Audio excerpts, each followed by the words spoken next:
Eh bien bonjour, Olivier Relier pour une nouvelle vidéo de morphopsychologie.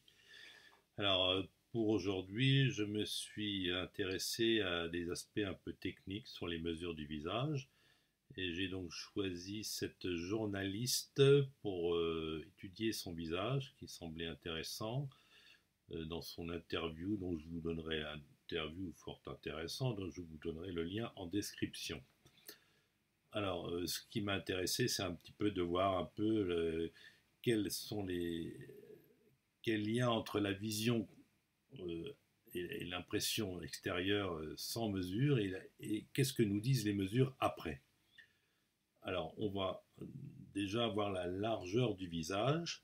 Alors, c'est vrai que d'emblée, on voit ce visage, il est fort large. On dit c'est un cadre osseux, c'est un cadre large. Eh bien, nous allons voir que c'est pas tout à fait le cas. Il y a un peu un piège. Donc, premièrement, donc, commençons par mesurer cette largeur. Donc, ça commence par mesurer la ligne axiale qui s'établit entre les deux tragus juste devant les oreilles. Donc, on choisit une photo et on mesure réellement la largeur entre ces deux points.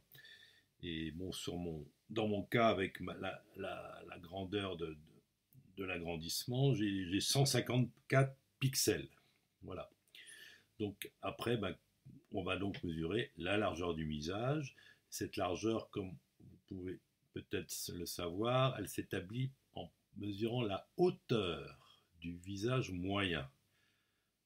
Oui, oui. Donc c'est indirectement après qu'on pourra dire si le visage est large ou pas large. Alors, donc cette hauteur du visage qui s'établit entre cette ligne juste au-dessus des sourcils et le milieu de la bouche, là j'ai pris juste en dessous de la lèvre supérieure puisque la bouche est légèrement ouverte. Donc cette ligne qui représente la hauteur du visage moyen, elle est à 64% par rapport à cette ligne axiale qui est 100%. Et dans les moyennes de Ledrich, la hauteur est à 63,3. Donc, on est à peu près dans la moyenne et finalement, ce visage n'est pas très large. Oh, surprise, on refait les mesures. Bah oui, le visage n'est pas forcément très large. Alors, d'où nous vient cette impression eh ben, de largeur, de puissance? Ben, elle vient de la mâchoire, de l'étage 3.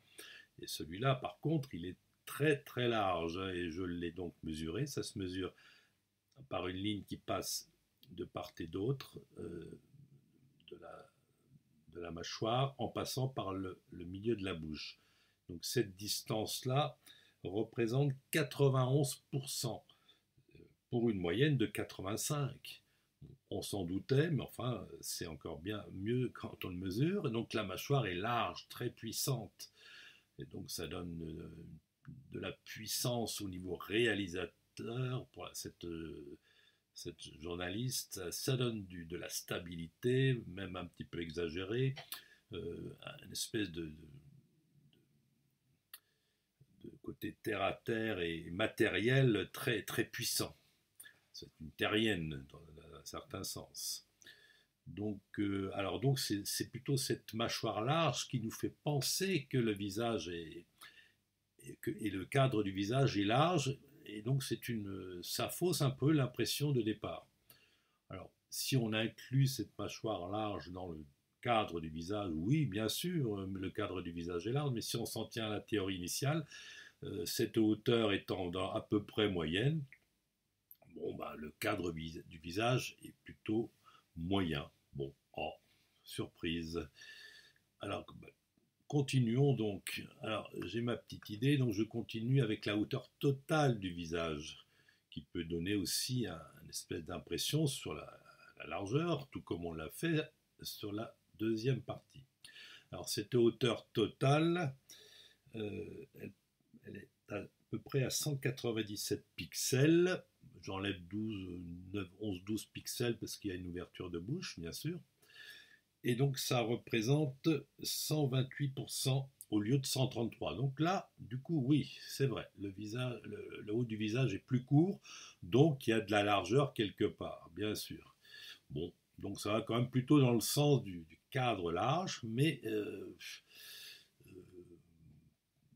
quand on voit la hauteur du front qui est plutôt intéressante, qui n'est pas bas, ben alors comment se fait-il? Ah, ben voilà, le piège il est là, c'est que la hauteur de la mâchoire de la zone 3 est très basse, donc il y a un rythme rapide dans cette accumulation de biens et il y a du rythme, il y a de la vitesse pour accumuler, etc. Et c'est dû à la hauteur basse de cette zone 3. Elle est donc très large et très basse, donc les deux en même temps. Voilà. Bon, donc ça c'est plutôt intéressant. Après, j'ai fait quelques autres mesures. Donc, l'œil, qu'est-ce qu'on peut en penser de cet œil? Bah, moi, je pense qu'il est large. Alors, bon, hop, on le mesure, c'est ici. Donc, la puissance d'échange dans les émotions, impressions, émotions, sentiments, est-elle petite, grande, moyenne? Bah, forcément, elle est large, parce que l'œil est à 21% pour une moyenne à 18%. Donc, c'est une femme avec laquelle on échange beaucoup. Il se passe des choses, c'est un récepteur qui fonctionne de façon intéressante, puissante, et qui est d'ailleurs assez équilibré dans les zones iris et blanc de l'œil. Donc c'est un œil qui est assez complet. Voilà, donc les échanges sont importants. D'ailleurs, l'os malaire est assez saillant, donc il y a il y a beaucoup d'affect dans l'échange avec cette journaliste.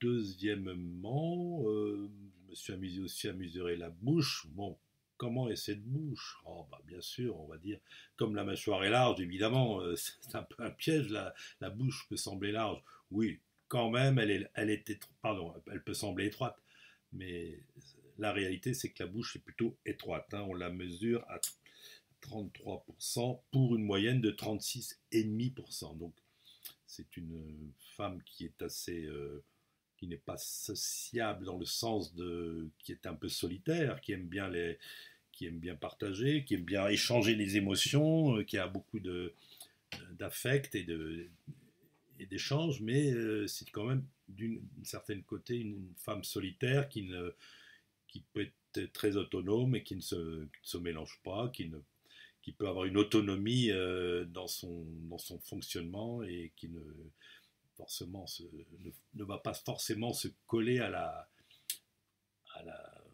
à la majorité des autres personnes et qui garde son, sa personnalité propre. Voilà, donc quelques réflexions sur les mesures, donc, qui sont donc toujours intéressantes, un petit peu compliquées, mais on n'est pas obligé de faire 50 mesures, hein, quelques mesures suivant ce qu'on peut voir sur tel ou tel visage. Ça permet de confirmer, de conforter ou de dire l'inverse si on s'est trompé.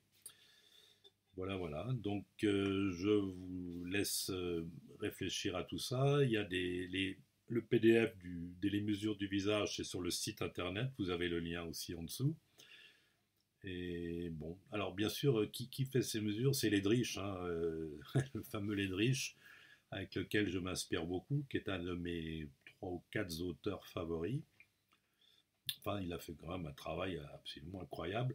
Alors c'est vrai que dans l'école des cormanophiles, ça ne passe pas, mais bon, je pense d'une certaine façon, cette histoire de mesure, on l'a fait plus ou moins intuitivement. Bon, autant faire avec des mesures précises de temps en temps, il n'y a pas de honte et c'est intéressant. Voilà, donc je vous laisse sur ces quelques mots et à une autre vidéo. Bonne fin de journée, à bientôt à tous.